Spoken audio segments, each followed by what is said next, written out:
Pagi itu di ruang sidang pengadilan keluarga Jakarta yang terang benderang oleh sinar matahari masuk lewat jendela besar, Andi Pratama berdiri dengan tangan gemetar memegang erat tangan kecil Rian, putranya yang baru berusia 8 tahun. Hakim dengan suara datar mengumumkan bahwa ia tidak layak menjadi ayah tunggal karena gaya hidupnya sebagai pria gay telah merusak citra keluarga dan bisa membahayakan perkembangan anak. Kata-kata itu seperti petir menyambar dada Andi yang langsung terasa sesak napasnya.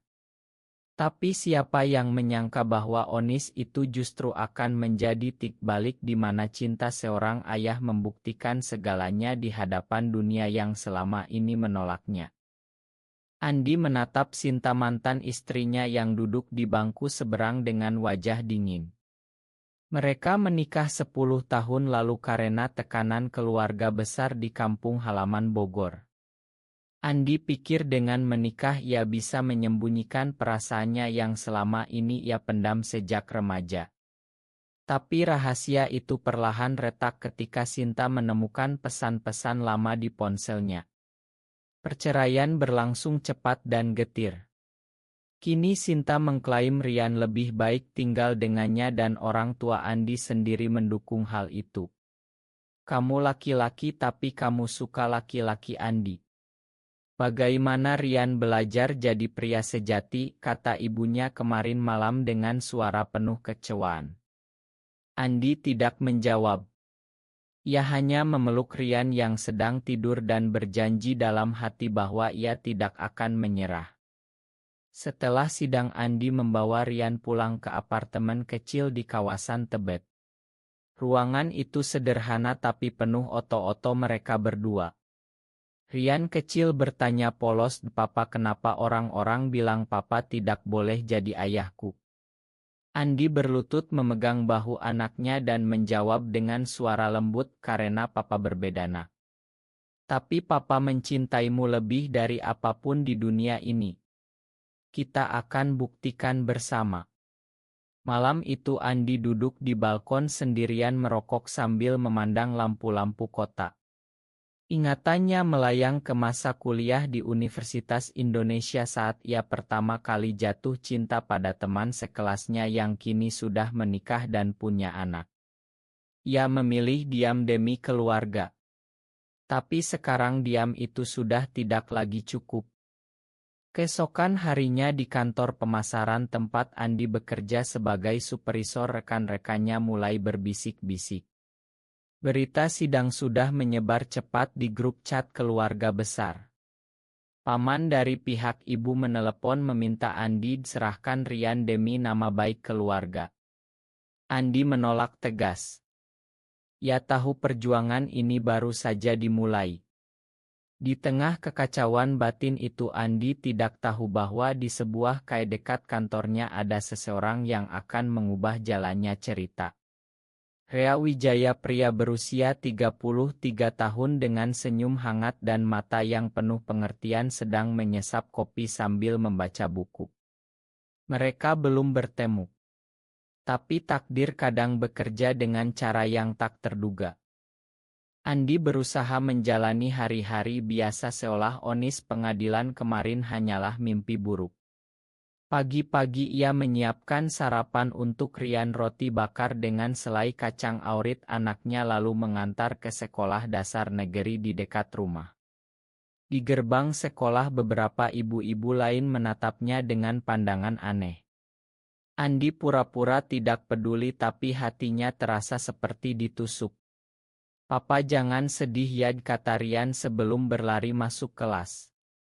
Kata-kata polos itu membuat Andi hampir menangis di dalam mobil. Di kantor suasana semakin berat.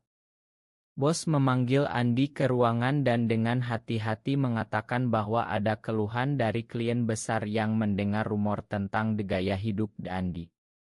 "Kita tidak diskriminasi tapi citra perusahaan harus dijaga," kata bosnya. Andi mengangguk meski dalam hati ia ingin berteriak. Pulang kerja ia mampir ke kai kecil di pinggir jalan untuk menenangkan pikiran. Di sana ia bertemu Rea untuk pertama kali. Rea yang sedang membaca novel lokal langsung mengenali wajah lelah Andi dari berita kecil di media sosial lokal. "Kamu Andi ya? Aku baca kasusmu. Mau kopi?" tanya Rea dengan suara lembut tanpa menghakimi. Percakapan pertama itu mengalir begitu saja. Rea ternyata seorang desainer Grace Relance yang juga pernah mengalami penolakan keluarga karena orientasinya. Mereka berbincang sampai malam tentang tekanan masyarakat Indonesia yang masih menganggap cinta sesama jenis sebagai penyakit. Andi merasa untuk pertama kali ada orang yang benar-benar mendengarkan tanpa iba berlebihan. Rea tidak menawarkan solusi instan, ia hanya bilang kamu tidak sendiri Andi. Dan Rian beruntung punya ayah seperti kamu. Hari-hari berikutnya Rea sering mengirim pesan penyemangat. Suatu sore ia datang ke apartemen Andi membawa mainan untuk Rian. Anak kecil itu langsung akrab dengan Rea yang bisa bercerita tentang superhero dengan lucu. Andi melihat bagaimana Rian tertawa lepas dan hatinya hangat. Tapi kegembiraan itu tidak bertahan lama. Malam itu ibu Andi datang tiba-tiba ke apartemen dengan wajah marah. "Kamu bawa laki-laki asing ke rumah anakku. Ini bukti kamu tidak pantas," teriaknya. Andi mencoba menjelaskan bahwa Rea hanya teman tapi ibunya tidak mau mendengar. Rian yang ketakutan bersembunyi di kamar. Andi merasa dunianya semakin sempit. Di sekolah Rian mulai pulang dengan luka kecil di lutut. Anak-anak lain mengejeknya, "Ayahmu gay. Kamu pasti ikut-ikutan." Rian menangis di pelukan Andi malam itu. Andi merasa hatinya hancur berkeping-keping. Ia mulai mempertanyakan apakah ia memang egois mempertahankan hak asuh. Mungkin Rian lebih bahagia jika tinggal dengan ibunya di rumah besar yang penuh keluarga besar. Tapi setiap kali melihat mata polos Rian yang memanggil Papa dengan penuh cinta, Andi tahu ia tidak bisa menyerah. Rea datang lagi keesokan harinya membawa makanan dan mendengarkan cerita Andi sampai larut. Perlahan benih perasaan baru tumbuh di antara mereka. Bukan hanya persahabatan tapi sesuatu yang lebih dalam yang Andi takut akui. Hubungan Andi dan Rea semakin dekat tanpa mereka sadari. Rea sering mengajak Rian bermain di taman dekat apartemen. Mereka bertiga seperti keluarga kecil yang bahagia meski hanya sesaat. Andi mulai merasa ada harapan. Tapi masyarakat Indonesia tidak semudah itu memberi ruang. Suatu hari tetangga apartemen mengadu ke pengurus bahwa ada 2 laki-laki hidup bersama dengan anak kecil. Gosip menyebar cepat. Andi menerima surat peringatan dari pengurus kompleks. "Kami tidak mau masalah Andi. Pikirkan anakmu," kata ketua dengan nada mengancam. Di saat yang sama Sinta mengajukan banding ke pengadilan tinggi.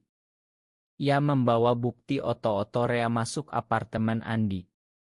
"Ini bukti dia tidak stabil secara emosional," kata pengacara Sinta di sidang lanjutan.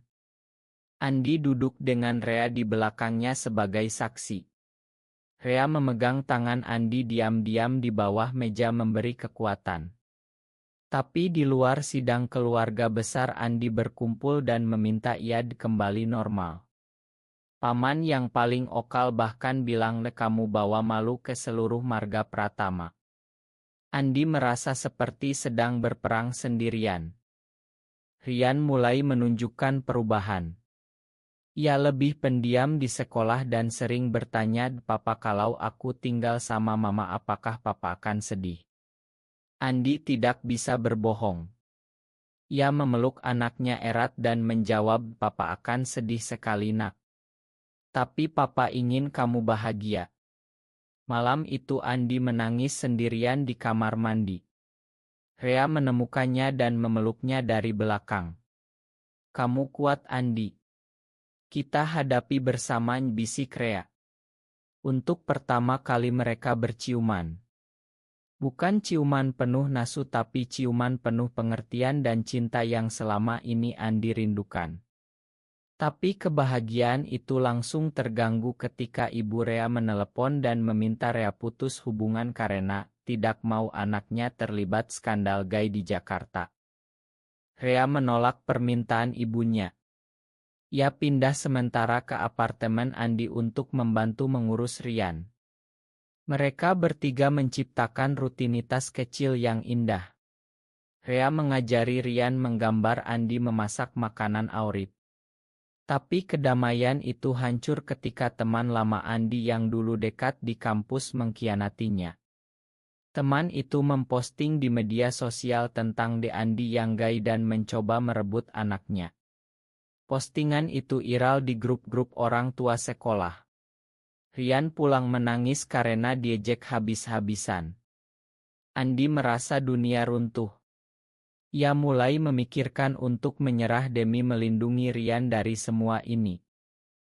Andi duduk di lantai apartemen dengan surat pengunduran hak asuh di tangan. Penas sudah siap ditandatangani. Mungkin ini yang terbaik untuk Rian, degumamnya pada Rea yang duduk di sebelahnya. Rea mengambil surat itu dan merobeknya perlahan. Kamu tidak boleh menyerah, Andi. Rian membutuhkanmu, bukan versi dirimu yang pura-pura normal. Cinta kamu adalah yang paling nyata yang pernah kulihat. Kata-kata Rea membuat Andi terdiam lama. Malam itu mereka berbicara sampai pagi tentang masa lalu masing-masing. Rea bercerita bagaimana ia diusir dari rumah karena ketahuan berkencan dengan laki-laki di Surabaya. Andi menceritakan betapa ia pernah berusaha berubah dengan menikahi Sinta. Mereka saling memahami tanpa perlu banyak kata. Keesokan harinya terjadi insiden besar di sekolah. Rian berkelahi dengan anak yang mengejek ayahnya. Guru memanggil Andi dan Sinta. Di ruang guru, Sinta melihat bagaimana Andi memeluk Rian dengan penuh kasih sambil membersihkan luka anaknya. Untuk pertama kali Sinta tampak ragu. Mungkin aku salah, Andi, katanya pelan setelah guru pergi. Tapi keluarga Sinta masih menekan. Mereka mengancam akan membawa kasus ini ke media jika Andi tidak menyerah. Rea mendapat ancaman dari keluarganya sendiri. Adiknya menelepon bilang ibu Rea sakit karena stres mendengar berita. Rea pergi ke Surabaya untuk menenangkan keluarganya. Selama 3 hari Andi sendirian mengurus Rian. Ia merasa lelah tapi juga semakin yakin. Ia mulai menulis surat panjang untuk Rian yang suatu hari mungkin akan dibaca anaknya saat dewasa. Surat itu menceritakan tentang perjuangan seorang ayah yang mencintai anaknya apa adanya. Rea kembali dengan wajah lelah tapi senyumnya masih hangat. Aku bilang pada ibu bahwa aku bahagia denganmu. Ia mulai mengerti sedikit demi sedikit. Tapi pengkhianatan datang lagi. Paman Andi yang bekerja di pengadilan memberikan dokumen palsu yang mengklaim Andi pernah mengabaikan Rian. Sidang banding semakin dekat. Andi merasa seperti sedang berdiri di tepi jurang. Rea memegang bahunya dan berkata, kita buat bukti cinta kamu yang sesungguhnya. Ajak Rian bersaksi.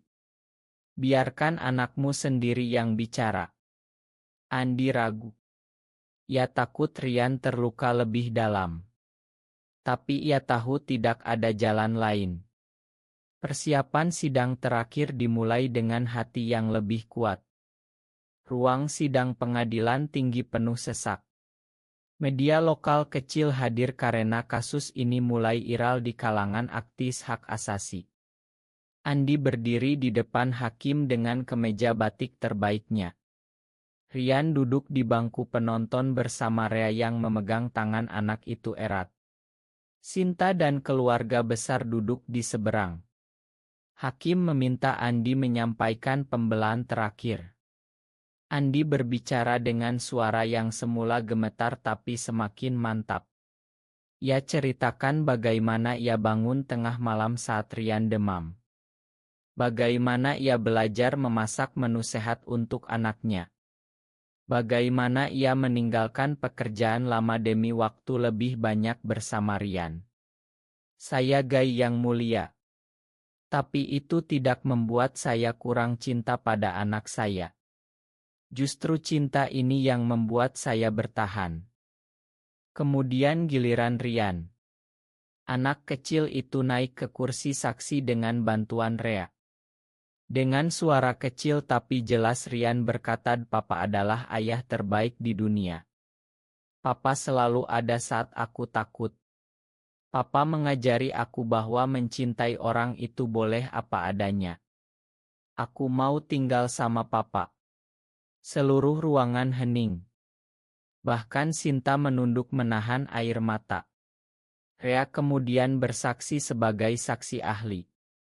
Ia ceritakan bagaimana Andi adalah contoh ayah yang penuh tanggung jawab. Bukti-bukti oto-ideo harian mereka bertiga yang Rea susun dengan rapi diputar di layar. Hakim meminta waktu istirahat. Di luar ruang sidang keluarga Andi mendekati. Ibu Andi memeluk anaknya untuk pertama kali setelah berbulan-bulan. "Makan ibu nak. Ibu takut kamu menderita. Tapi melihat Rian hari ini ibu salah." Paman yang dulu paling keras juga mengangguk pelan. Sinta mendekat dan berkata, "Aku tarik bandingku Andi. Rian memang milikmu." Andi tidak bisa menahan air mata. Rea memeluknya di koridor pengadilan di depan semua orang. Saat itu Andi merasa beban bertahun-tahun terangkat. Hakim kembali dan membacakan putusan. Hak asuh penuh diberikan kepada Andi dengan catatan kunjungan rutin untuk Sinta. Ruangan bertepuk tangan. Di luar pengadilan wartawan kecil bertanya, "Bagaimana perasaan Anda Pak Andi?" Andi menjawab sambil memeluk Rian dan Rea, "Cinta seorang ayah tidak mengenal orientasi. Cinta itu hanya murni." 6 bulan kemudian kehidupan Andi, Rea dan Rian sudah seperti keluarga sungguhan. Mereka pindah ke rumah kecil di pinggiran Depok dengan halaman hijau tempat Rian bisa bermain bebas. Rea membuka usaha desain sendiri dan Andi tetap bekerja dari rumah agar bisa antar jemput Rian. Keluarga besar mulai menerima perlahan. Ibu Andi bahkan datang berkunjung dan memasak rendang untuk mereka bertiga. Sinta datang setiap 2 minggu sekali membawa hadiah dan melihat betapa bahagianya Rian. Suatu sore di taman depan rumah Andi dan Rea duduk berdampingan memandang Rian yang sedang mengejar kupu-kupu. Rea memegang tangan Andi dan berkata, "Kamu sudah membuktikan semuanya sayang." Andi tersenyum dan mencium kening Rea. "Tanpa kamu aku mungkin sudah menyerah." Rian berlari mendekat dan memeluk mereka berdua. "Papa Rea, aku sayang kalian," kata anak itu riang. Di langit senja Jakarta yang indah, Andi merasa akhirnya ia pulang ke tempat yang seharusnya. Perjalanan panjang penuh air mata dan tawa itu mengajarkan Andi bahwa identitas bukan penghalang untuk menjadi ayah yang baik. Masyarakat mungkin lambat berubah, tapi cinta seorang ayah Gai ternyata cukup kuat untuk mengubah hati yang paling keras sekalipun. Rea dan Rian adalah bukti hidupnya. Dan di akhir hari Andi selalu berterima kasih pada Onis pengadilan dulu yang justru membuka pintu kebahagiaan sejati. Apakah benar seorang ayah Gai tidak pantas membesarkan anaknya? Benar atau salah?